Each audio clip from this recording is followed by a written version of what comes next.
We ask the questions. What is needed in the world? Is that going to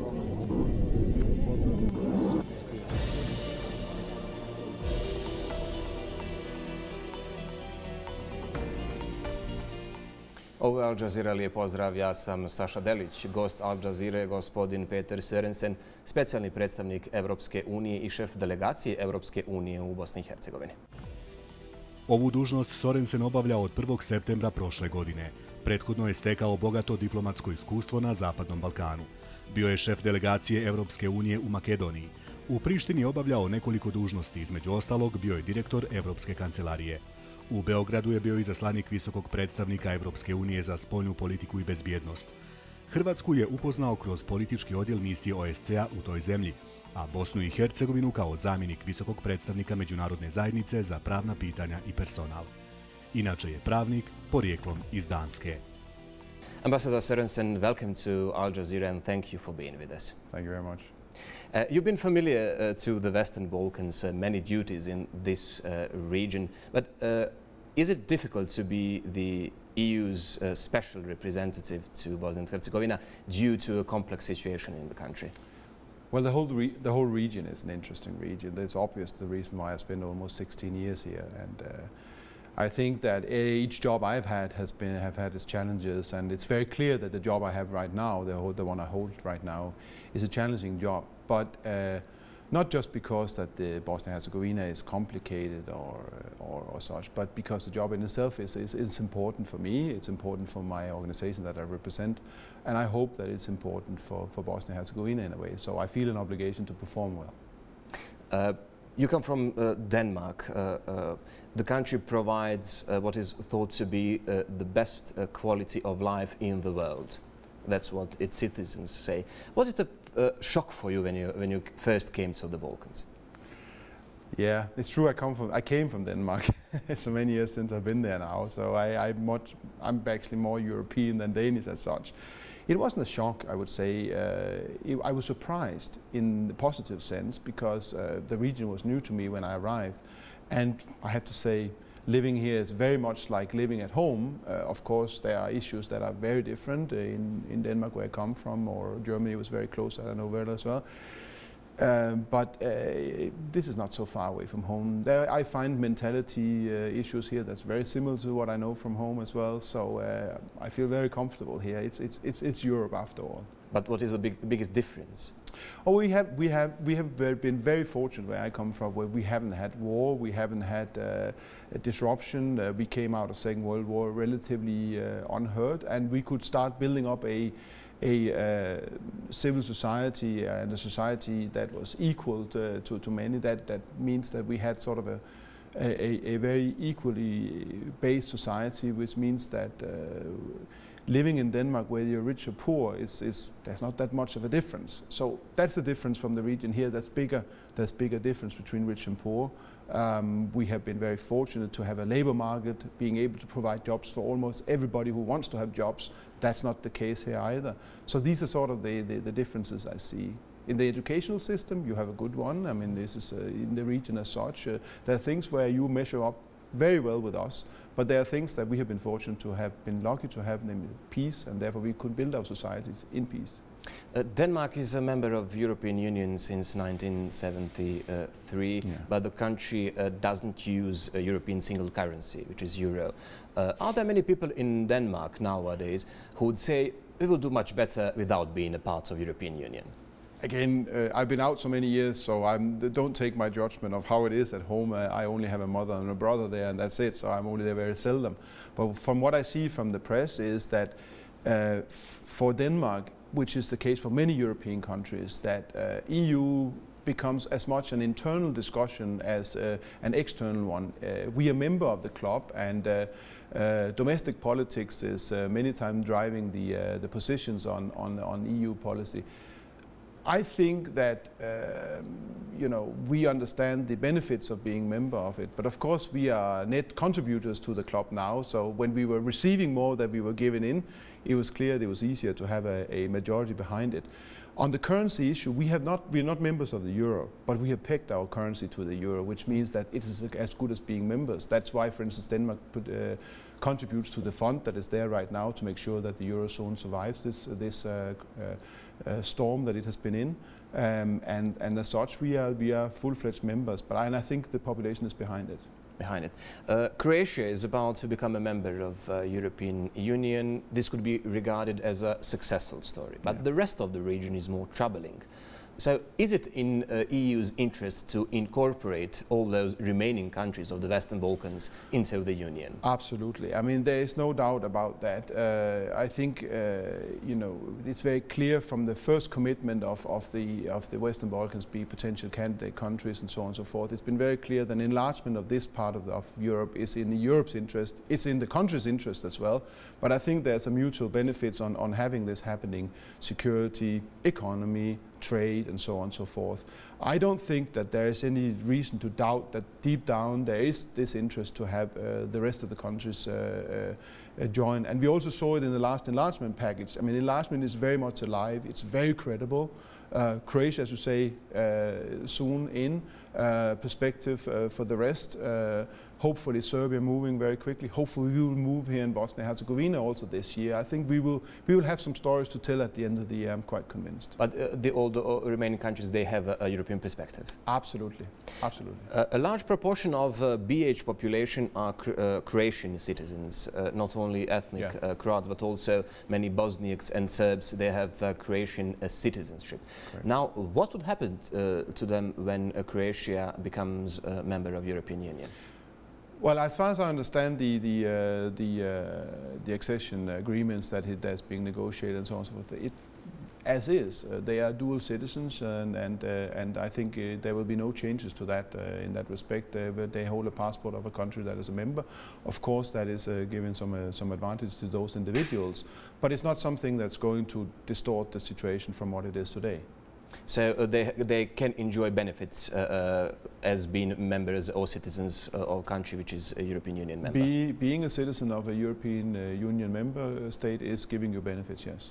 So what does it mean to BiH economy, having the BiH economy in mind, which is really at poor state? Could BiH exporters, for example, face losses when Croatia becomes a member? Well, I mean, it's very clear that there's a number of things that Bosnia and Herzegovina they need to do to maintain the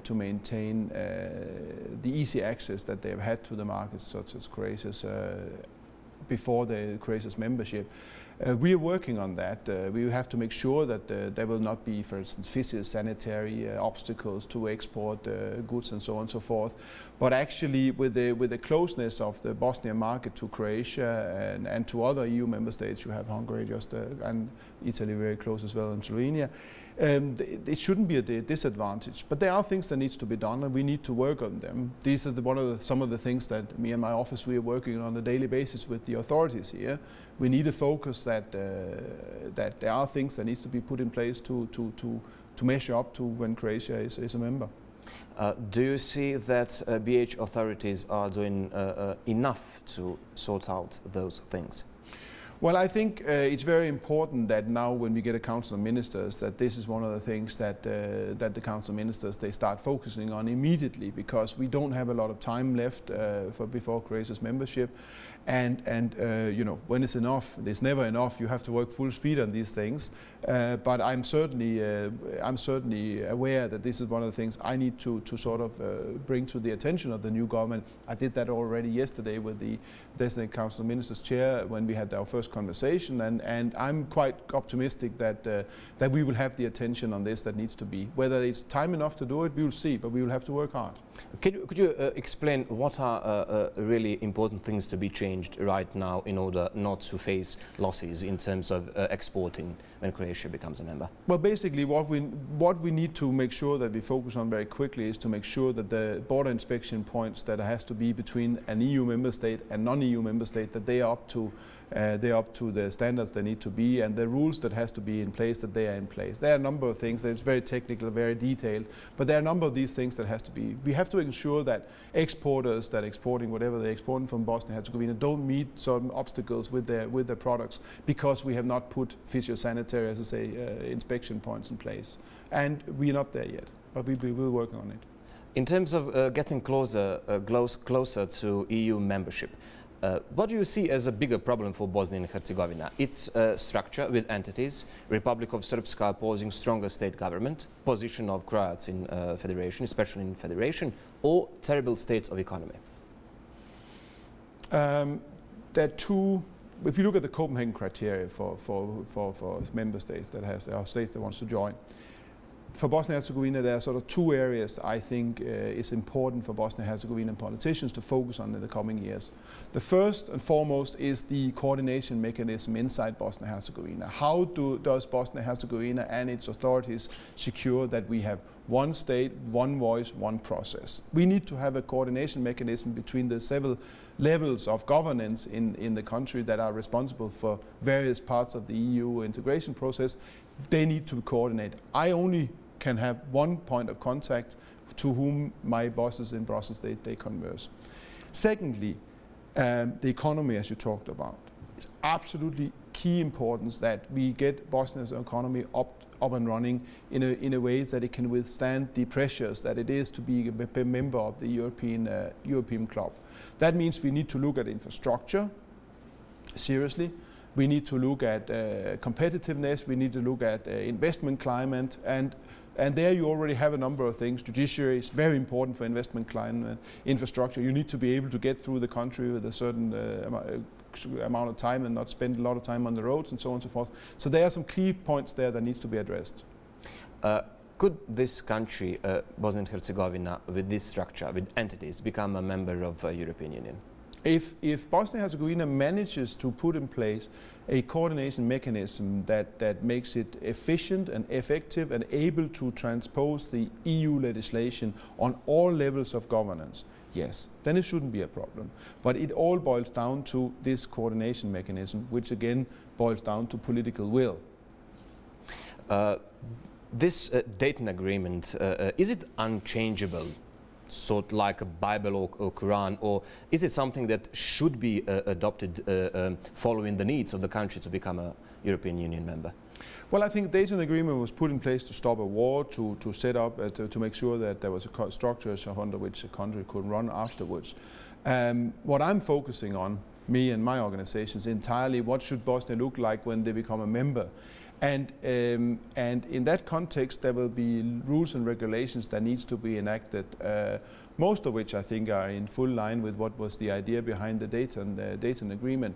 But we are looking forward. We are looking forward, finding the political will in the country to create a country that can withstand the pressures economically, that can do the coordination and so on and so forth. So what Bosnia and Herzegovina looks like when it becomes a member, we will have to see. That's why we need to start the process of stabilization and association, where we start going through all legal chapters, or legislative chapters of Bosnia and Herzegovina, the structures, we look at governance, we look at everything in that context.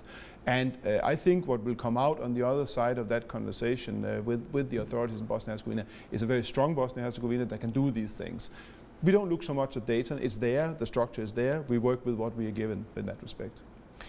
Are you worried with politics in Bosnia and Herzegovina?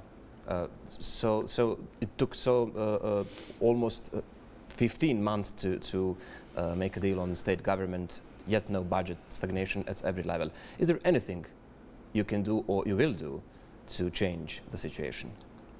Well, I'll do my part to make sure that we're there as a partner for Bosnia and Herzegovina to try and achieve what it wants to achieve on the EU path. And I have to say, on the time that you didn't have a Council of Ministers formed, we've had member states who have gone longer time than that, of course, but it's a different situation. I'm fully aware of that.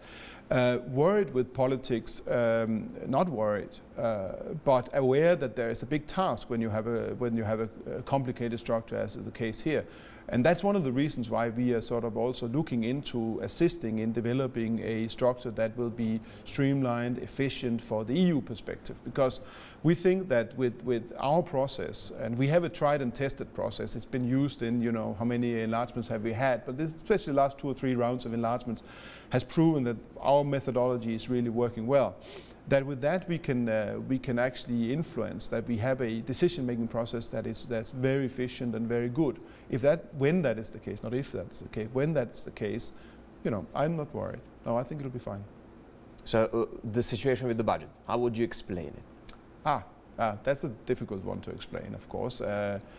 I think that what we need to focus on now is the budget for 2012. I mean, of course, we have to have the 2011 budget enacted in a legal, transparent and correct manner according to the rules. We are supporting a rule of law society, and therefore we need to have that in place.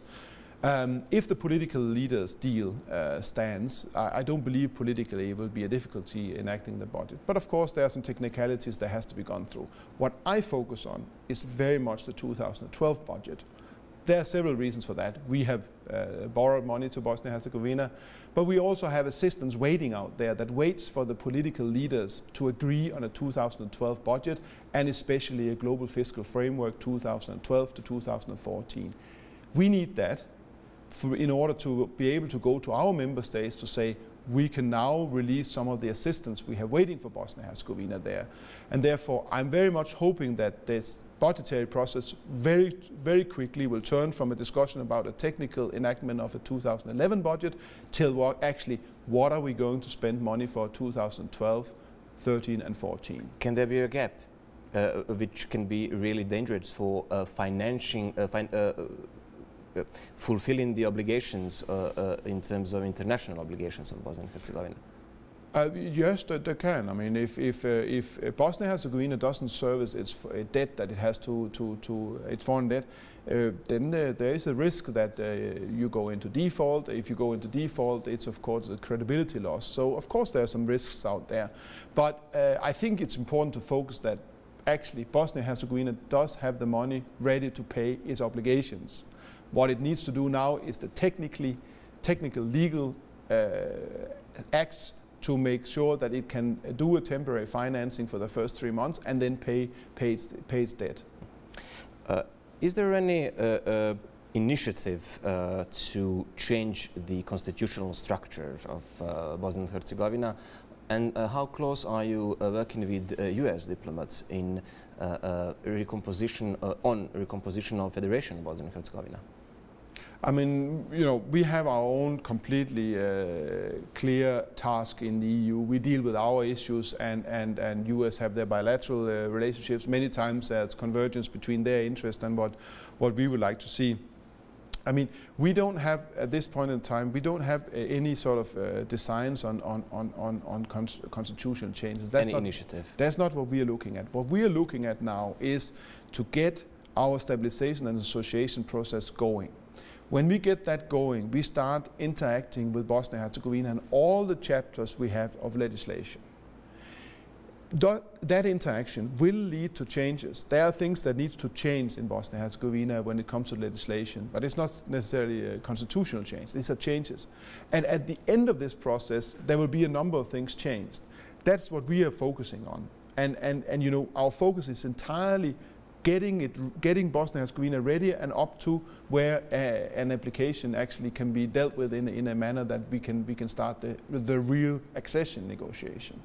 And it's a bit of a bureaucratic way of describing it, but it's very important. It's sort of a machinery that starts and we go through everything. And that's how we are focusing on it. We're not just saying, oh, we have to look at the constitution, or oh, we have to look at that law. We simply take a snapshot of everything. It's very tedious, very bureaucratic, but it's a very good machine. It's very good machinery. It's a very good process. We have thousands of experts in Brussels who've done it before. They know how to do it. And I'm quite convinced that once Bosnia is in there and these sort of machineries kicks in, there will be some changes that will be obvious to anyone dealing with it, saying, okay, we need to change this. This was perhaps the way it was in '96 or 2001 or 2007, but in 2000, wherever we are, we might have to adjust these sort of things. Is there any assessment when these countries would be able to submit its application? As quick as possible, but of course there are things you need to do. I mean, the key thing here, in our view, is that we need the stabilization and association agreement to enter into force. The minute after the stabilization and association agreement enters into force, you start generating what we call track record of being able to handle that process. When that happens, and that's the political judgment both here and in Brussels, when that happens, applications can be handed in. That is for the political leadership to decide here when they think would be the best possible time to hand in this application. Could there be any sanctions because this stabilization and stabilization association agreement hasn't been implemented yet? No, I mean, sanctions is there all the time in terms of the process not starting. So I think that's the worst sanction you actually have. I mean, we have the apparatus ready. You know, we have enhanced our presence here. We are ready. We have 140 people ready to do this in country. We are putting 200 million euros into to support it the next 2 years. You know, the minute the process starts, we can put all this kicks into gear in a way that it doesn't, as long as we're standing where we are now. So there's no sanctions hanging out there. The sanction is already there that we haven't started on, or we could have started on in a couple of years, 2 or 3 years ago.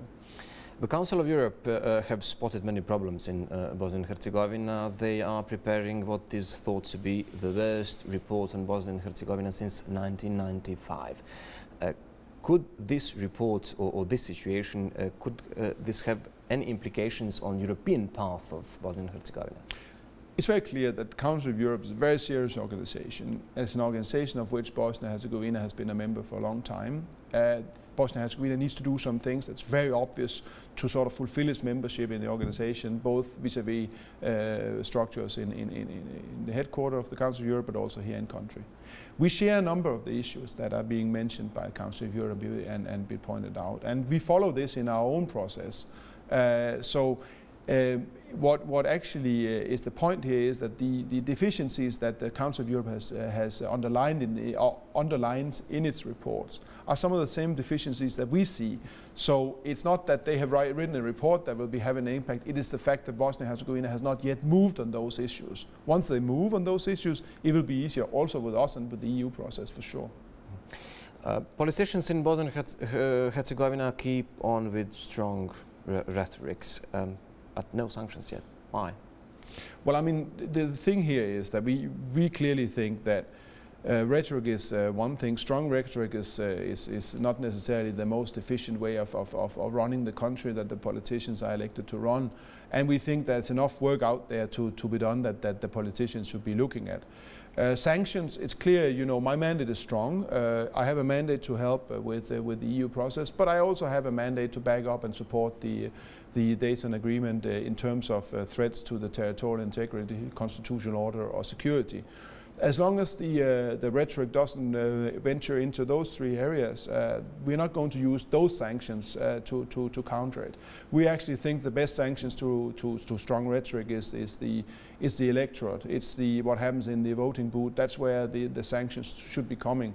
And we will spare no chance of not pointing out when time is wasted and spent on strong rhetoric rather than doing what should be done. But that's why it's very important for us to get the process started, because we are now moving the EU project from being a theoretically interesting sort of phantom, basically, into concrete action. That's what we want to do now.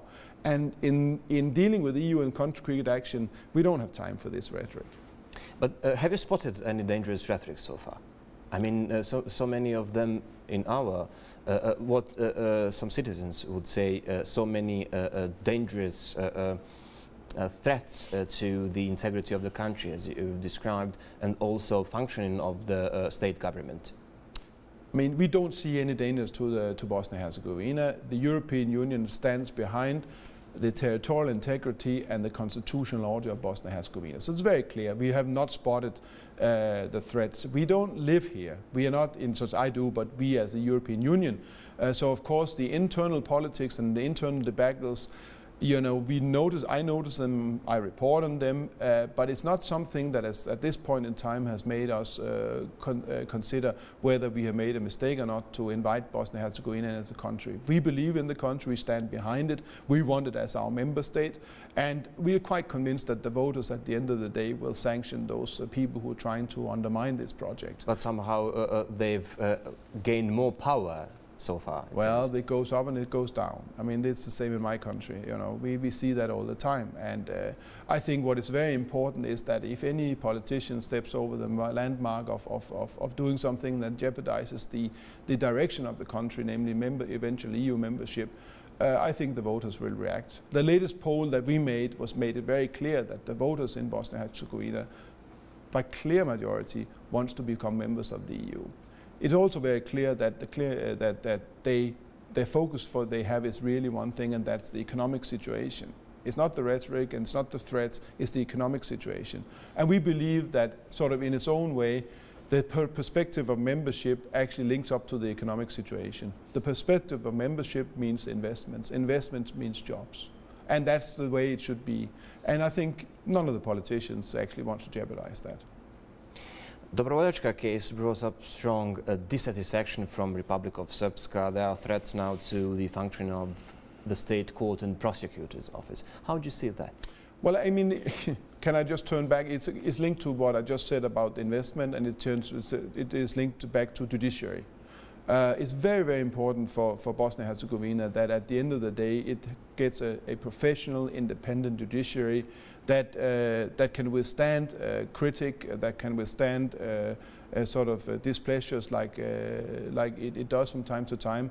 I think we have in that respect offered a helping hand already now, well before we got the Stabilization and Association Agreement into action, by offering a structured dialogue on judiciary. For us, judiciary is the absolute key point now for Bosnia-Herzegovina. It's a key point for the rest of the countries in the region for their membership.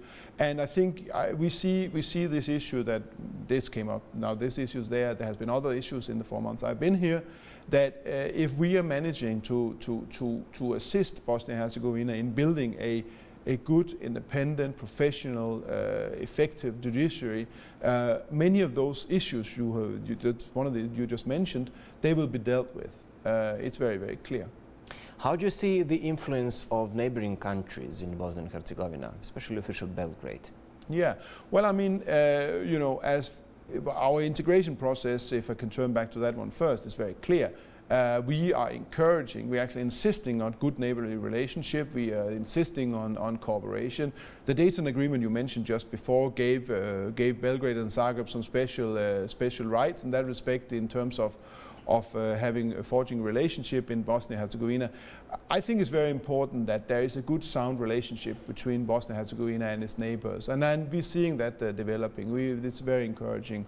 And in that respect, of course, you can make the link, is there any influence and so on and so forth. And there is interest from Belgrade in Bosnia-Herzegovina, also economic one.